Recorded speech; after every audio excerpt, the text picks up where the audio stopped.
Well, we go back to this original screen of telling you about how the guides were founded. And the guides set off their tours today from Exhibition Square, which was founded in 1879. This is the photograph of the square 1 year later.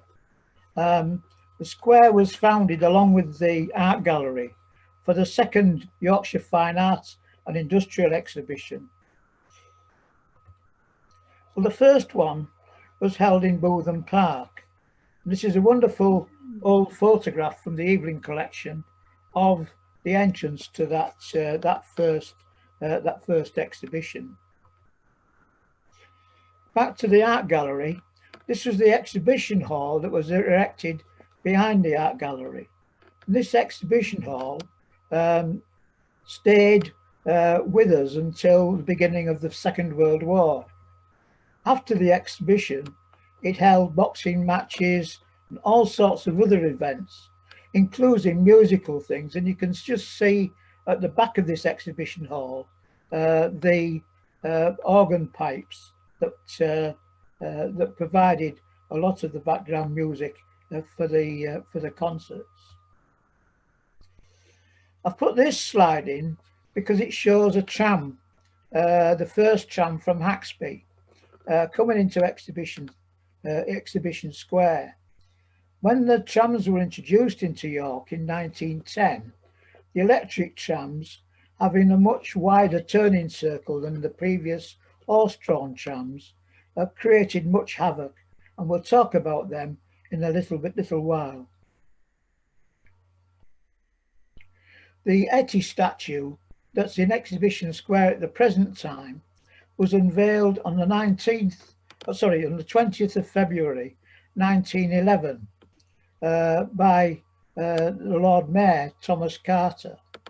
The statue was carved by George Walker Bilburn, which was just across the road where the toilets are now, next to Bootham Bar. Well, the start of our tours normally start from the inside of Multangular Tower, and this is a photograph by Fowler Jones of 1851, and you can tell here that the tombstones from Roman origin that were put in there later, as they're not evidence on this photograph. But we can also see that the top arches, which are Norman and are perched on top of the regular brick or stoneware of the Roman walls. Just beside this is the chapel to St Leonard's Hospital, and interestingly, at the end of this chapel is that was the first office of the York Tourism Bureau, and the voluntary guides set off all their tours next door to this from Library Square in their early days. Well, I've put this Griffiths painting in from 1777, which clearly shows all the buildings abutting the city walls from the inside at what was then Mint Yard. And also evidence is the Norman building on top of the Roman walls. You can see it quite clearly here in this painting. Another painting by William Moore of 1846 shows the Multangular Tower from the outside. There's a bit of artistic license here because you can see the minster on the right hand side there. But if you stood where you can stand now to do that painting, you wouldn't see the minster. Now, Museum Gardens as we know it was taken over by the Yorkshire Philosophical Society in 1830, but this Nathaniel Whittock's bird's eye view of York clearly shows the Museum Gardens, and you can see there the Multangular Tower that we've just talked about. But tucked quite opposite there was another feature of York for a long while, and that's the open air swimming baths. Those open air swimming baths were in existence right until 1922. In fact, some of the outbuildings are still there. But getting back inside the museum gardens was originally a Benedictine monastery.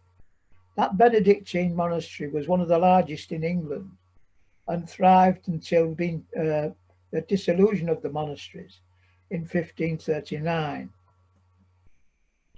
This photograph from inside the museum gardens looks back at the city, and it's interesting because it shows the cocoa warehouse that was part of Roundtree's expansive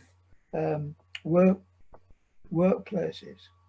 That building was bombed during the Second World War and eventually was demolished, and the land that was it stood on was then donated to the city. And that's the little part that's beside the hotel at present.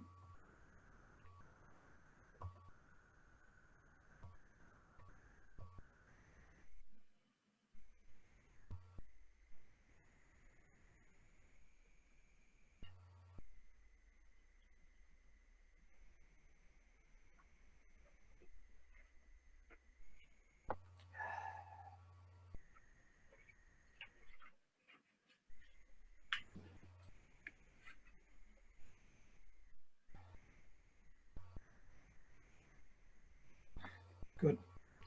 This is the again a photograph of the inside of museum gardens. Wonderfully made out, but of course this was not open to the public, citizens of York, until 1961. This is a feature of museum gardens. This is Hospitium, but Hospitium hasn't always looked like this. Previous, as this fifth photograph of 1885 shows, that the roof and top story wasn't extended. That was modified until in 1930, and to show it looked as it does today. Another view of museum gardens, and that view hasn't altered much from today's view. Museum gardens again from the Evelyn collection. Now, if we walk back to the exhibition square, the building looks as if it dates from right back to medieval times, but in fact it was heavily renovated in the 1920s. And to look back at how it used to look, that's in 1921, with steel windows and brick outbuildings that really were quite a disgrace. Even the graffiti that was written on the side, that was saved. As you can see, AL, and we don't know who that is, but in 1854, scroll that. And there's one for Joey up above that as well. All that graffiti is now preserved as being historic. Ironical to think that graffiti nowadays would be taken away. Well, this is at King's Manor. King's Manor was really the abbot's house for the monastery until the dissolution of monastery, but eventually became the Parliament of the North. This is Roger's view of it, with the main doorway there. But for those who know the entrance to this, the left-hand side looks as if it's been extended quite considerably in the painting. Monkhouse's view shows the main entrance as the doorway further along. Inside this is quite, as has been modified in the 1920s quite extensively. As you can see, there's a fireplace here and a doorway there, and it's quite interesting to look as it was before the 1920s restoration. That's how it used to look in 1921, just prior to it being modified. If we come outside now and look at Etty, the statue of Etty, of course, gazing over his beloved Bowden Bar. Etty was claimed as the founder of the city walls, or the man who rescued the city walls from being knocked down and to put them into ownership. But it's worthwhile having a close look at this area. There's Exhibition Square as we know it, and beside this is what is known as St Margaret's Arch. Well, interestingly for YAYAS people, this arch was going to be demolished when the trams arrived, but due to YAYA's intervention, that arch was saved.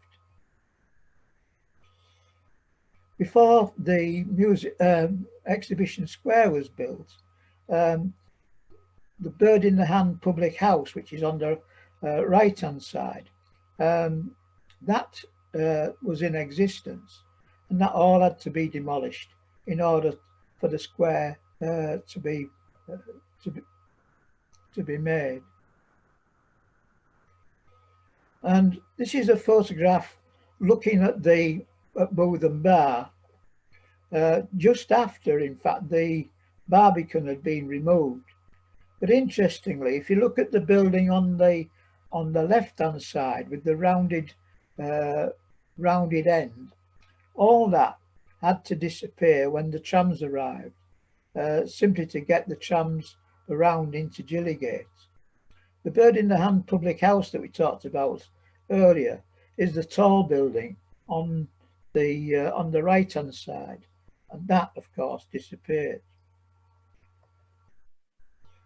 Here we see the Scottish, kilted gentleman bringing his cattle into the city. That's quite an interesting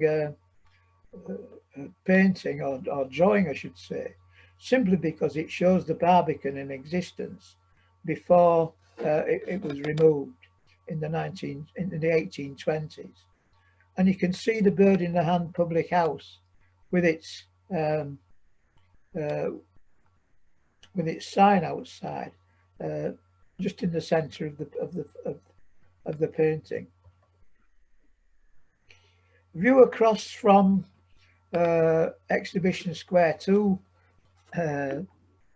Bowden Bar, obviously before the Etty statue was put in, but there's no staircase up into Bowden Bar itself. That would be added 9 years after this photograph was taken. And there we have it. The staircase has arrived. This photograph in 1904 shows the gentleman's WC there, by the way, at the bottom of the staircase. Hugh Murray, on his book on conveniences in York, relates the story that the original urinals there didn't have any roofs on, and ladies of dubious character used to stand on the steps there and gaze down at the gentleman until all the men persuaded the corporation to put a roof on the WCs. There's a thrift photograph of 1911 which shows the Bowden Bar, and you can date this simply because of the tram lines that you can see on the top right hand corner. On the inside of the bar, this lovely well, rather rustic sketch shows the central statue there of Ubrick, the mythical founder of the interior of the bar. Now this is a drawing done prior to the bar being altered in 1835. And we'll have a look and see what it did alter to its present condition. That's after its restoration in 1835. But the ironic thing here is, what they did was they put these arrow slits in so that your people in the bar could fire arrows down on your friends on the inside instead of the enemy on the outside. Now, the other thing to look at this this photograph is the buildings here. You see the overhanging jetty up on the top of the middle building in the screen. The next photograph, that jetty disappears because the building below there is the hole in the wall public house, which was built in the early 1900s.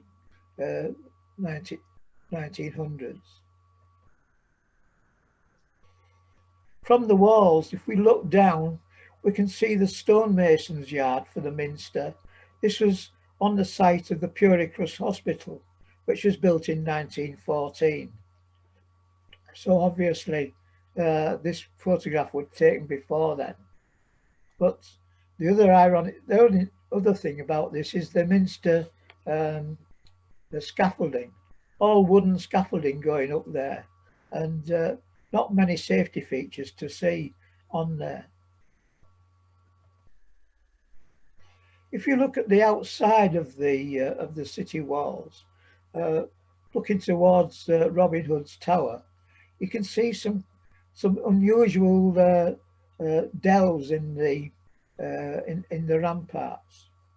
Well, I have to say that a photograph in the Evelyn tells you how. This is where children have played and slid down all this, causing irreparable damage to the ramparts of the city.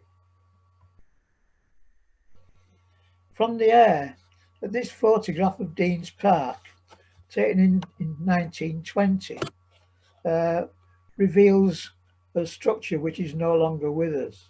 And that's the small, well, it isn't small really, on the left-hand side of the photograph. And that is the old Dean's residence. It was built in 1827, demolished just over 110 years later, and it was built for the Dean at the time, Dr. Coburn. Would you believe it? It had 26 bedrooms. Now, why would the Dean want 26 bedrooms? Well, he had to let them out. Well, that's what he was doing, and he was questioned about it, and it got it into some deep trouble later on. But the deanery, if you look to the left, had a passageway that led into the Minster Library. Treasurer's House, the old photograph looking down into Treasurer's House, which at this time was owned by the Dean and Chapter, and they in fact let it out to the Teacher Training College, which became the Ripon and St John, later just St John's College. And if you look a little bit further along the walls and look down in those times, you could see the gardens of Treasurer's House as it looked in 1920. These gardens are on the site of the Roman road that led outside of the city along the line of Groves Lane out. If we move a little bit further along, this photograph of the old St Maurice's Church in Monkgate, taken in 1910, when I believe it was in full use. The church was built in 1878, replacing an earlier one, but demolished in 1969. And it stands outside the bar walls, Monk Bar, as we can see in this nice photograph of 1920. The bar itself was used as a prison and for residential purposes, usually policemen, until 1914. Latterly a scout meeting room there, and then a museum. And incidentally, if we look at it on this first drawing of a photograph of 1885, how dirty it is. That's from all the soots and everything from the coal-fired fires. The painting of it from Earp of 1820. This was just 6 years before the Barbican was removed. And as you can see, it was in quite a sorry state. Monk Bar,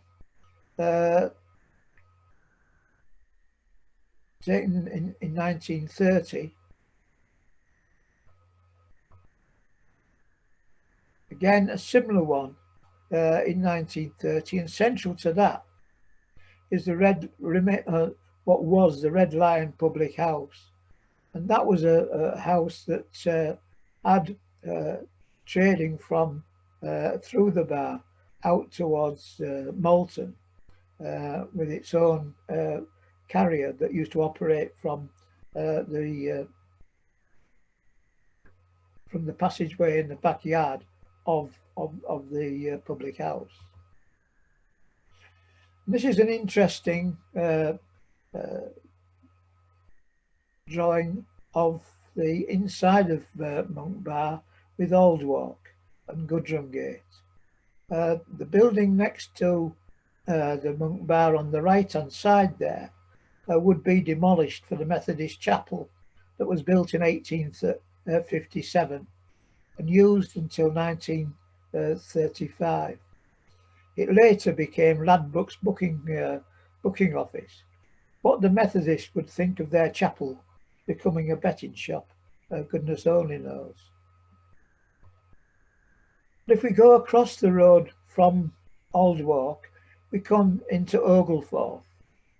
And if we go down a little bit from Oglethorpe, we'll come across this Dutch house. This Dutch house was built in 1648. It was a home to William Gossip for nearly 75 years. It was one of the first brick houses in York.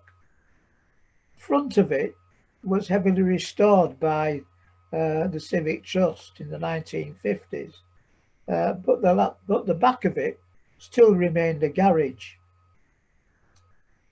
Another view of it in 1900, and Oglethorpe as it used to look in the 1920s.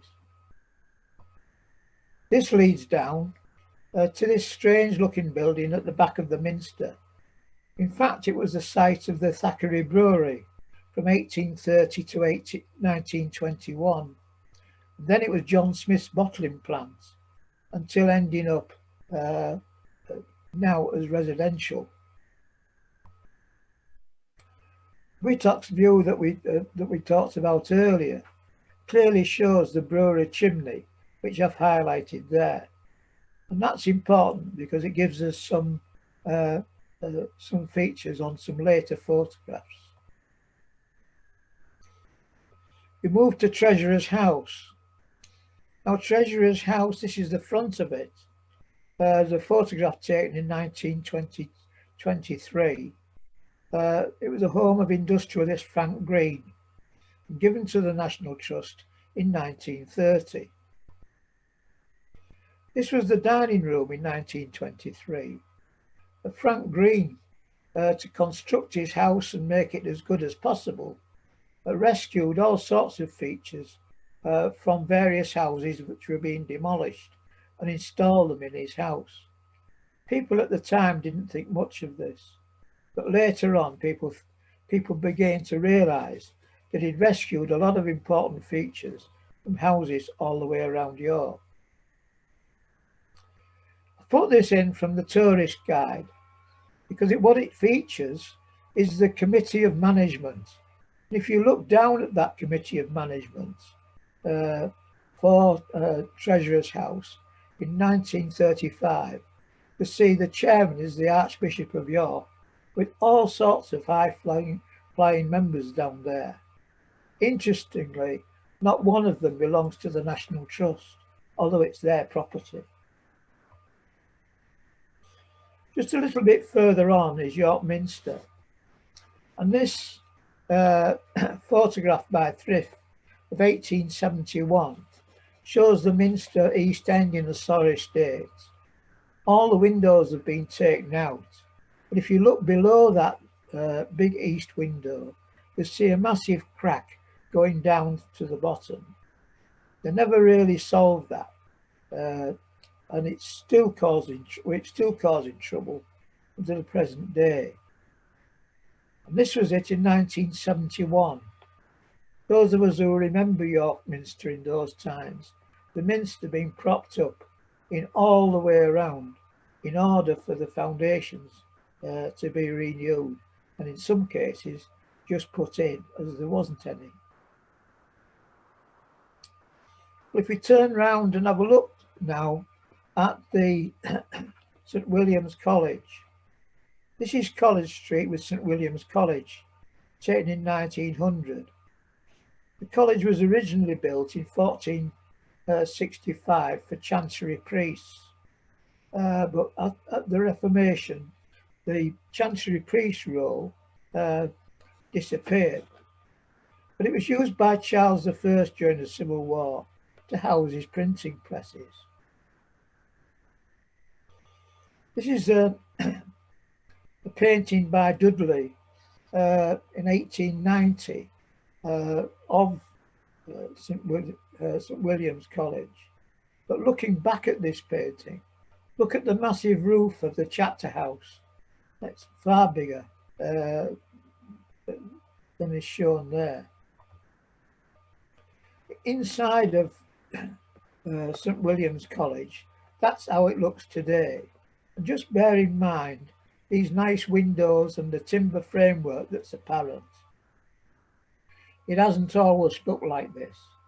This looks like 15th century, but believe it or not, it's nothing like what it used to look like. Because there we have it. That's before restoration by Frank Green, an architect Temple Moor, in 1906, which took him till 1911 for it to complete. What a terrible state it had become. There's the courtyard. And in the far corner on the left-hand side is an outside privy. If you look at the windows up at the top there, nothing like that they are today. This was tenement buildings, and quite a lot of families lived in here.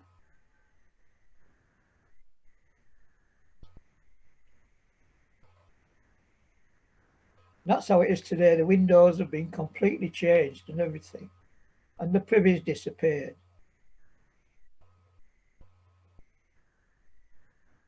That's the, I'll just go back one and show you that again. It's the corner where the cafe was, actually down at the bottom.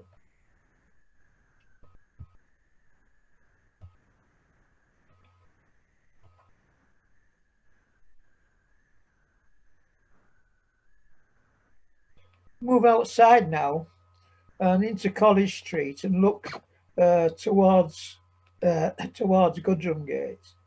There's this gateway here, which was one of the 4 entrances to the Liberty of St Peter or Minster Close. I think some of the painters of York must have taken photographs that were produced at the time and used the photographs for the paintings. This is a body painting of 1900, done round about the same time, showing exactly the same view. That's College Street from the other side looking inwards, 1900. When we move into Gudrum Gate, if you look at a street plan of York, at this entrance, it marks the transition from the Roman street plan of York, which is very regular and at right angles and everything, to the Viking one, which was really without much structure to it at all. Gudrum Gate, possibly named after the Viking king Guthrum, was around in 895. This photograph again, I think, has been used as a painting. If we bear it in mind and look at the Dobbie's paintings just afterwards, the figures have disappeared and been replaced by other ones, as has the wheelbarrow. We'll see what I mean in a minute. That's Dobbie's 1900, painted round about the same time. The figure in the doorway has disappeared. We look at that again. That's the photograph. That's the painting. This is the creation of Deangate in 1903. But all this disappears. And Ridsdale takes reflective drawing of Gudrum Gate in 1882. Thackeray's brewery chimneys in the background there. But the buildings on the left-hand side were demolished in 1910 up to Lady Row to make way for a tram track out towards Heworth. So those buildings on the left-hand side would be lost to us because of the trams. And you can see there what replaced it. The buildings on the right-hand side, not as nice as the ones that we've seen previous to this. This photograph of Gudrum Gate, you can just faintly see in the background the church at King Square. Now, when we take visitors round the city, this patch of buildings always catches everybody's eye, particularly the Americans. But they haven't. There's a little bit of deceit because we don't really tell people what these buildings are like previously. The one in the middle hasn't changed. If you look at them, that's what you see, these timber frame buildings nowadays. The two timber framed ones with the unusual windows flank what was the Snickleway Inn in the middle, and that hasn't changed much. I'll just put it back to show you. You see, all changed.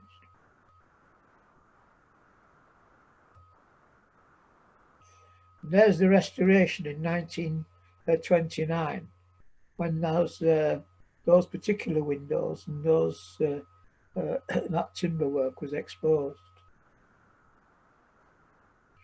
Lady Row was due to demolished in line with the tram route, but the outbreak of World War I stopped that. There was a little bit of a line into that very dark cloud. The other thing to note about this is Lady Row's timbers have all been painted on. Those aren't the actual timbers, that's just the artwork on top of the plastering. Looking back now, you can see the the chimney in the background of the brewery, and the buildings on the right-hand side would be lost in the 1960s. And immediately to the left is the entrance to the church, Holy Trinity Church in Gudrum Gate.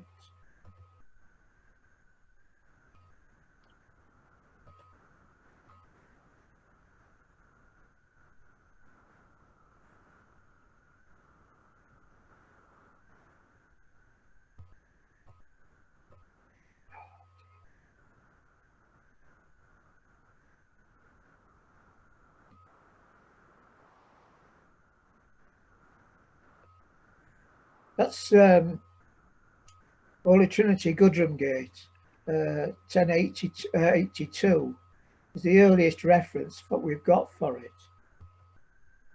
And inside is the box pews of the church, which are very unique and always bring gas from visitors who see it for the first time. The Bode altar rail and the 10 Commandments behind the altar. But the gem of the church is this window donated by John Walker in 1472. It shows left to right up at the top St. John the Baptist, Christ after the crucifixion. And the interesting feature about that particular panel is difficult to see on the screen, but there is a depiction of John Walker at the knee of Christ, shown in red. Moving along the top is St. John the Evangelist and St. Christopher.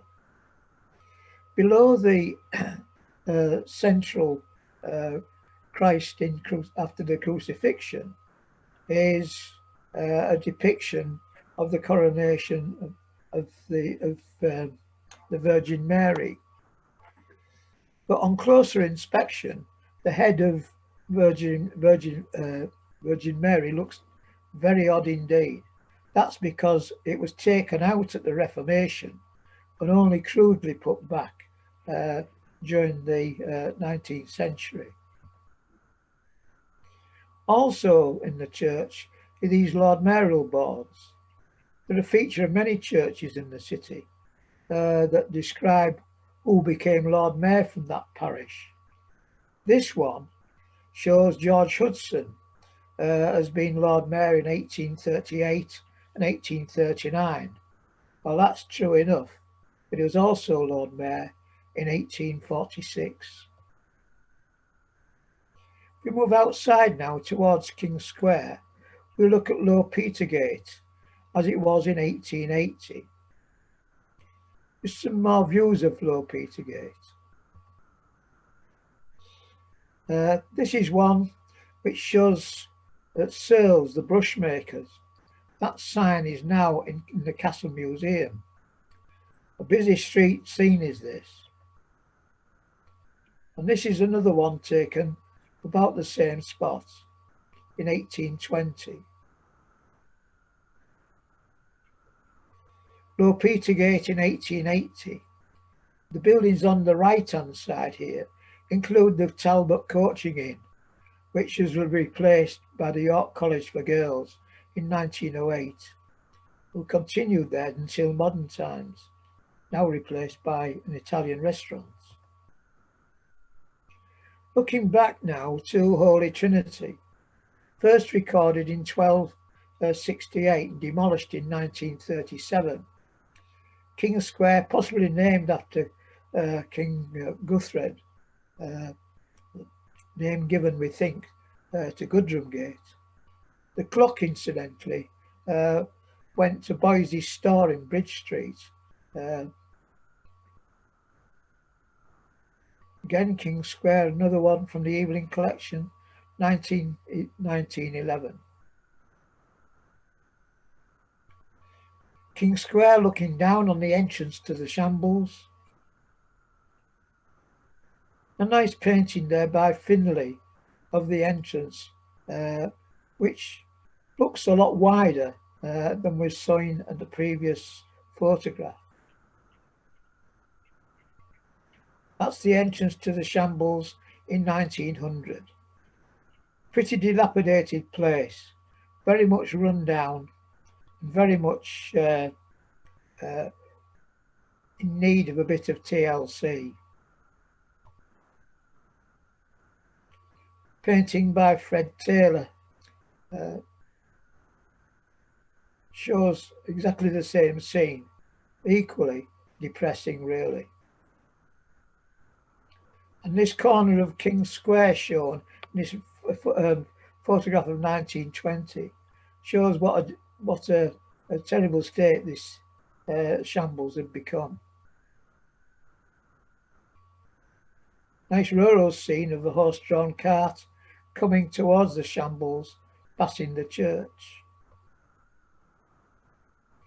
This must have been taken one Sunday morning. There's nobody about in this 1920s photograph, looking backwards towards King Square. But in 1875, as we know, the shambles was there where the butchers were. And this butcher really got some big joints of meat on the side here. How anybody got them home, we don't know. Now, these were outside. Now, of course, there's no refrigeration in those days, so joints like this would be heavily salted in order to stop them from going off, much as they used to do up until present times, really.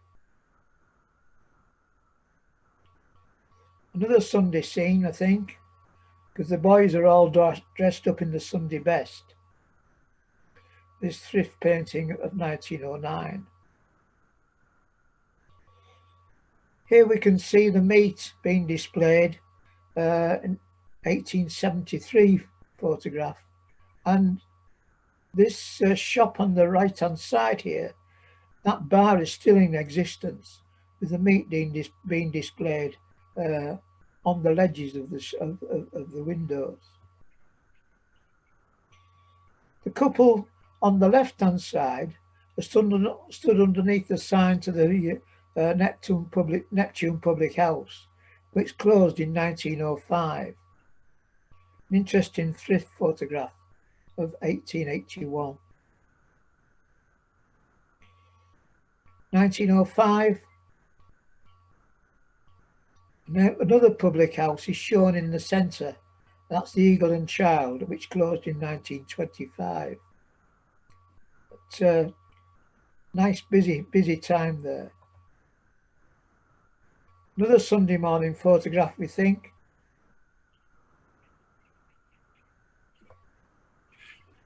And at the end of the shambles was the Globe Inn. That closed in 1936. And that public house was next door to what was the remains of the church that stood at the end of that. This Fox Talbot photograph, taken in 1845, clearly shows St Crux Church at the end of the shambles. Now, it was mentioned in the Domesday Book as St Crux Church was rebuilt in the 15th century. The tower, rebuilt in brick in 1697 and closed in 1881 as unsafe.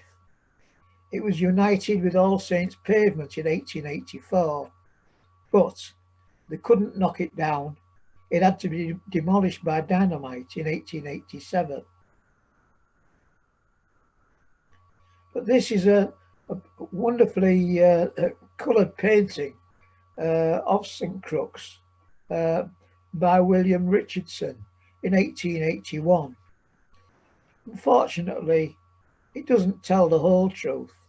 It shows the cupola there, that's the round bit on the top there, on top of the tower, there in 1881, but in fact it was removed in 1872. So you can't always rely on paintings to tell you what you need to know.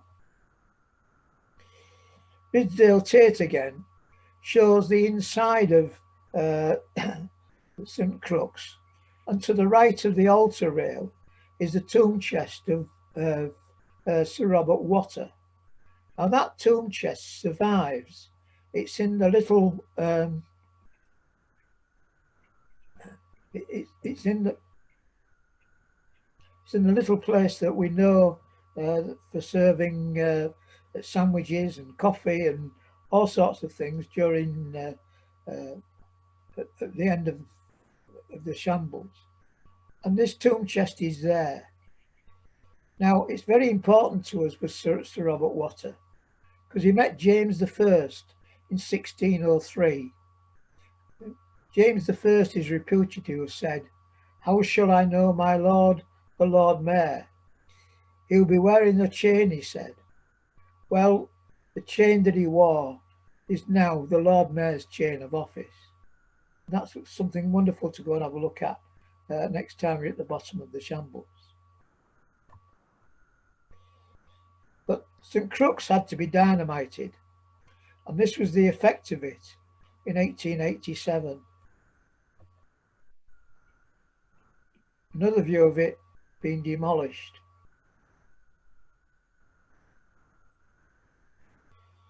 This is a view taken of the pavement. William Dove's on the right-hand side were ironmongers there until 1933.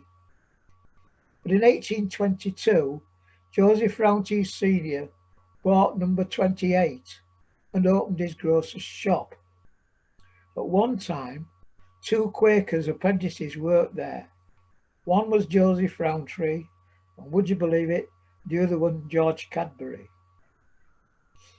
The story goes about Joseph Rowntree buying this shop was that when he turned up where the shop was going to be auctioned, he found that the auctioneer was drunk. Well, they'd travelled from Scarborough, Joseph Rowntree and his brother, and not wanting to make a unnecessary journey, they went and sobered the auctioneer up and convinced him to hold the auction in the afternoon, when of course only Joseph and his brother were in attendance to bid for it. Sir Thomas Herbert's house stands proud in the middle of pavement. Sir Thomas Herbert's house was built in 1557, home of York merchant Christopher Herbert, who was Lord Mayor in 1573. His grandson, Sir Thomas Herbert, accompanied Charles I at his execution in 1649. It's reputed the king dined in the house in 1639. The house, the bottom part of the house, has been residential retail shops for as long as anybody can remember. But the inside of that house, there's a lot of drawings of it, again in the Evelyn collection. At the end of pavement is the Old George Hotel, which is featured in quite a few of the previous photographs, but that was demolished in 1955 to make way for Stonebow. In the middle of pavement is this Lady Peckett's passage, or to Lady Peckett's yard. Now, John Peckett had a house near this site when he was Lord Mayor in 1702. After his death in 1707, his wife lived in the house and is reputed to have said, "My husband was a lord for a year and a day, but I am a lady forever." To the right of the passage is number 28, the shop that Rowntree bought, and above it and behind the shop is the adult school founded in 1857 to teach reading and writing to illiterate adults, mainly from the nearby Hungate area. Marks and Spencer's had the first the shop in York in 1907 at 15 pavement. That's across the road in the premises that still are. This is a nice drawing of pavement by Ridsdale Tate of 1910. This is pavement before the creation of Piccadilly, 1911 to 1912. All these houses and buildings on the left-hand side would all be demolished to make way for the new road of Piccadilly. The Church of All Saints pavement is mentioned in the Domesday Book, rebuilt in the 11th and 14th century. The lantern tower built in circa about 1400 to guide visitors to York. This must be market day with all the traders coming in and out, as we can see from the carriages. I put this in to show the main churches, again of Whittocks. We've got Christ Church that we saw early on, and that's St Crux, and latterly All Saints pavement.